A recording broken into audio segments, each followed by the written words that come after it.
south wind 5 to 15 miles per hour. Gusts up to 20 miles per hour.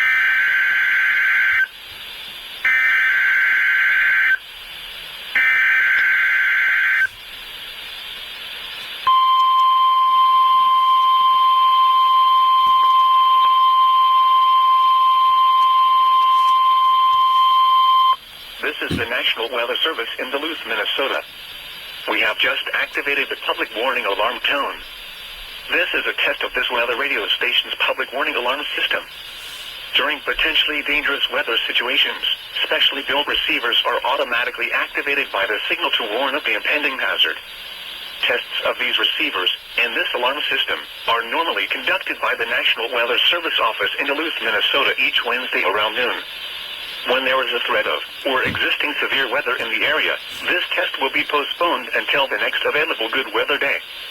The warning alarm will be activated for hazardous watches and warnings for the following areas covered by this weather radio station. In Minnesota, Cass, Crow Wing, Morrison, Todd, Otter Tail, and Wadena counties. This concludes the test of this weather radio station. We now return to our regular program.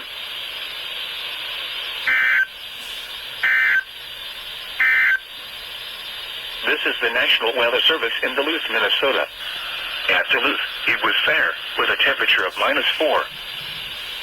The following is flood warning information. The flood warning continues for the Mississippi River at Fort Ripley. At 7:30 p.m. Tuesday, the stage was 10.7 feet. Flood stage is 10.5 feet. Minor flooding is possible due ice jamming. Forecast: the river will remain elevated for the next several days. At 11.0 feet, this will cause minor flooding of rural areas near Fort Ripley. Now here is the hazardous weather outlook for portions of northeast Minnesota and northwest Wisconsin. For today and tonight, ice jam flooding is occurring on the Mississippi River around Fort Ripley. A flood warning remains in effect for that area. And now the extended outlook for the period Thursday through Tuesday. Patchy freezing drizzle will be possible on Friday. Spotter information statement: Skywarn spotter activation will not be needed today or tonight. This is NOAA weather radio station WXJ64, leader. Operating on a frequency of 162.550 megahertz to serve the residents of the Brainerd Lakes area. This program originates from the National Weather Service office in Duluth, Minnesota.